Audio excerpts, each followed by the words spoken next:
안녕하세요. 오누리교회 권호영 목사입니다. 오늘부터 사무엘상 큐티가 시작되는데요.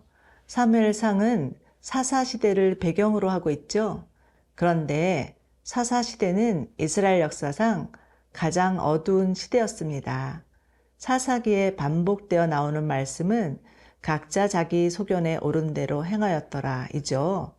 이는 출애굽기에서 모세가 하나님이 설계하신 성막을 지을 때 말씀대로 행하였더라와 매우 대비가 되고 있는데요. 하나님과 언약을 맺은 이스라엘 백성들이 세월이 흐르자 점점 그 신앙이 변질되어 가고 급기야는 자기 소견에 옳은 대로 행하는 자들로 전락해 버린 것이죠. 그러나 하나님은 한 여인을 통해서 이스라엘의 한 줄기 빛을 보여주시는데요. 그 서막이 바로 오늘 말씀입니다. 사무엘상 1장 1에서 8절 말씀 함께 묵상해 보도록 하죠. 사무엘상 1장 1절에서 8절 말씀입니다. 에브라임 산지 라마다임 소빔에 에브라임 사람 엘가나라 하는 사람이 있었으니 그는 여로함의 아들이요 엘리후의 손자요 도후의 증손이요 숲의 현손이더라. 그에게 두 아내가 있었으니 한 사람의 이름은 한나요 한 사람의 이름은 분인나라. 분인나에게는 자식이 있고 한나에게는 자식이 없었더라.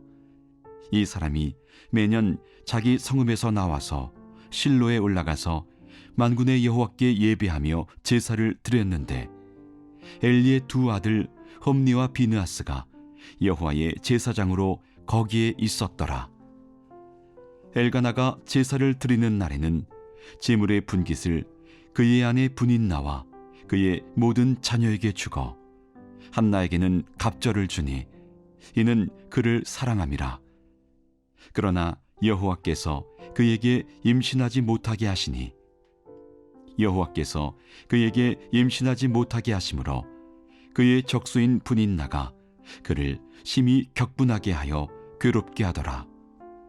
매년 한나가 여호와의 집에 올라갈 때마다 남편이 그같이 하매 분인나가 그를 격분시키므로 그가 울고 먹지 아니하니 그의 남편 엘가나가 그에게 이르되 한나여 어찌하여 울며 어찌하여 먹지 아니하며 어찌하여 그대의 마음이 슬프냐 내가 그대에게 열 아들보다 낫지 아니하냐 하니라.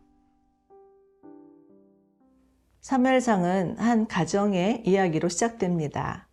에브라임 산지에 살고 있는 에브라임 사람 엘가나의 가정으로 대대로 믿음의 대를 이어가고 있는 뼈대 있는 가문이었죠. 그런데 2절에서는 엘가나에게 두 아내가 있다고 소개하고 있습니다. 당시에는 왕이나 족장을 제외하고는 일부 다처인 경우가 드물었기에 엘가나의 가정에 2명의 아내가 있었다는 건 무언가 사연이 있었음을 암시하는 거죠. 2절 보실까요? 그에게는 두 아내가 있었으니 한 사람의 이름은 한나요 한 사람의 이름은 분인나라. 분인나에게는 자식이 있고 한나에게는 자식이 없었더라. 이 가정에 아내가 둘인 까닭은 한나가 임신이 안 되는 여인이었기 때문이었던 것 같아요. 당시 고대 근동에서 아기를 낳지 못한다는 것은 옛날 우리나라와 마찬가지로 칠거지약 중에 하나 사람 구실 못하는 인간으로 낙인 찍힐 수 있는 일이었기 때문에 하는 수 없이 아기를 낳을 수 있는 여인을 아내로 맞이한 것이죠. 이 구절만 보아도 엘가나 가정에 아픔이 느껴지는 것 같습니다. 더구나 이들이 살던 지역의 제사장은 엘리의 두 아들 홈니와 비느하스였는데요. 이들은 제사장의 자리만 차지하고 있을 뿐이지 참다운 제사장으로서 역할을 하지 못했던 타락한 자들이었습니다. 그러니 가정을 둘러보아도 또 영적으로도 어디 하나 소망이라고는 보이지 않는 어두운 시대였죠. 그러나 엘가나 가정만은 믿음을 잃지 않았던 것 같습니다. 이들은 매년 실로로 올라가서 하나님께 정성껏 예배 드리는 일을 놓치지 않았고, 당시 실로는 하나님의 언약궤가 있던 곳이었는데요. 하나님께 제물로 드린 고기를 가족들에게 다 나누어 주어 먹게 하였습니다. 레위기를 보면 하나님께 드린 화목제물의 고기는 가족들끼리 다 먹으라는 규정이 있었기에 이 규정을 잘 지켰던 것이죠. 이처럼 아무리 시대가 어둡고 가정 안에 어려움이 있어도 엘가나의 가정은 신실하게 하나님을 예배하고 말씀대로 살고자 하는 가정이었습니다. 더구나 엘가나는 한나가 아기를 가지지 못함에도 불구하고 진심으로 아내를 사랑하였는데요. 5절 보십시오. 한나에게는 갑절을 주니 이는 그를 사랑함이라 이렇게 말하고 있죠. 여러분, 진정한 사랑이란 상대의 어떤 조건이나 능력이나 자질을 보고 사랑하는 것이 아니죠. 비록 상대가 연약하고 부족할지라도 사랑하기로 결정하였기에 사랑하는 것이 참 사랑입니다. 그런데 오늘날의 사랑은 어떠한가요? 말세가 되면 점점 사랑이 식는다는 말씀이 있는 것처럼 우리들의 사랑은 날이 갈수록 이기적이고 자기주도적이고 무언가를 받아야만 사랑이라고 생각하는 것 같습니다. 그러나 신명기 7장에서 하나님은 이스라엘을 향해 내가 너희를 기뻐하고 택한 것은 너희가 다른 민족보다 수가 많아서가 아니요 다만 너희를 사랑하였기 때문이라고 말씀하시죠. 즉 참사랑이란 조건 없는 사랑, 의지적 사랑임을 배울 수 있습니다. 그러므로 진정한 사랑을 배우기 위해서는 하나님의 사랑을 경험해야 하고 그 사랑 안에 머물러야겠죠? 우리 안에 사랑 없음을 인정하고 하나님의 참사랑이 우리 마음 가운데 부어지기를 기도해야겠습니다. 오늘도 하나님의 풍성한 사랑 안에 거하시고 하나님의 사랑을 덧입기를 소망하며 우리가 만나는 모든 사람들 진정으로 사랑할 수 있기를 축원합니다.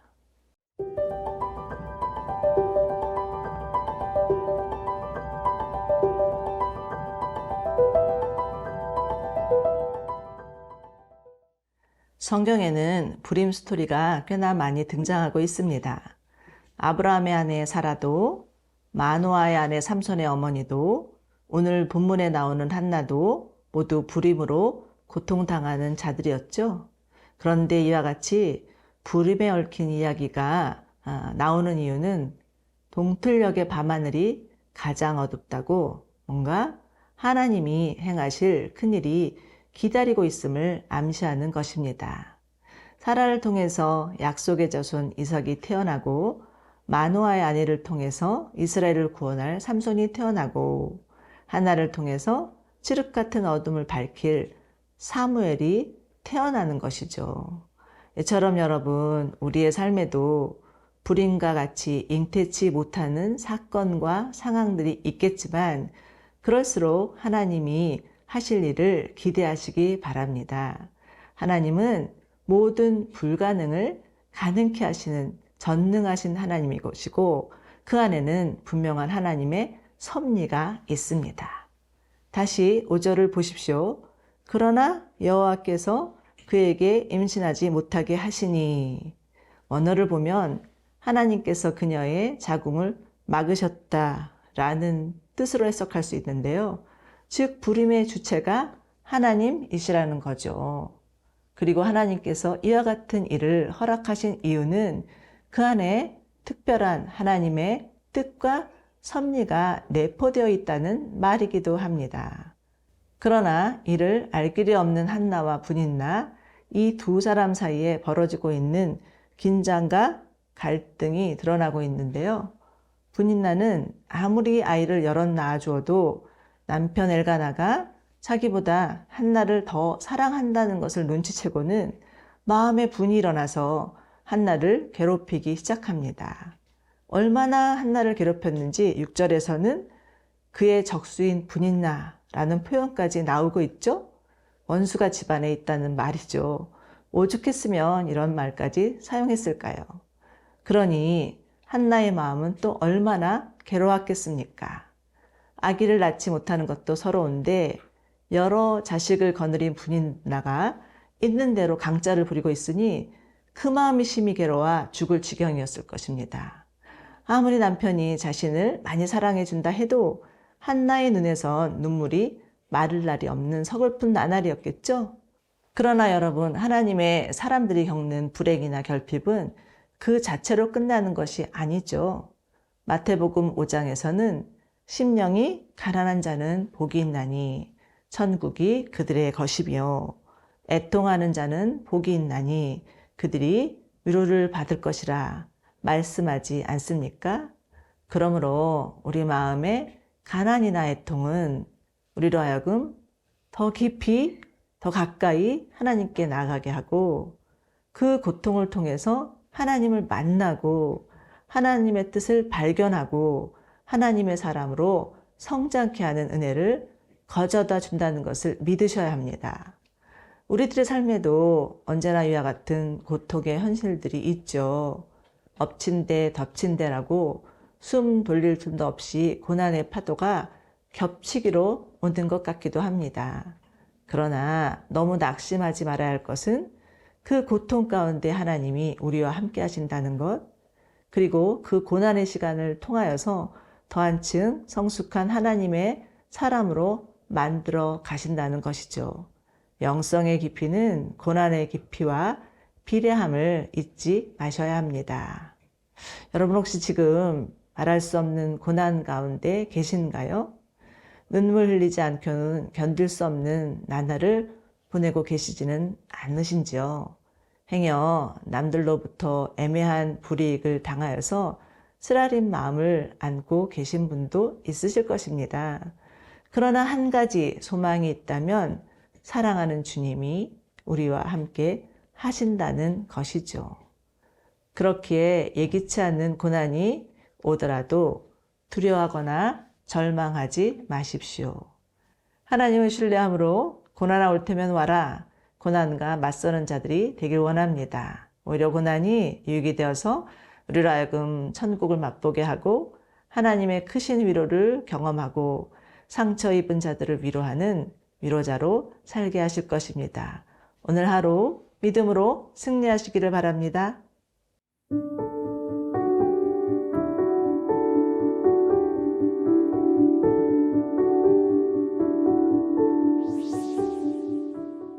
하나님 아버지, 우리의 삶이 고통의 연속이라 할지라도 하나님을 신뢰하는 믿음으로 살게 하여 주옵소서.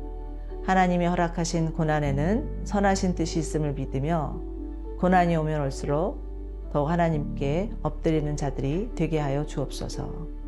세상을 이기신 주님을 바라보며 믿음으로 승리하게 하여 주옵소서. 예수님 이름으로 기도드립니다. 아멘.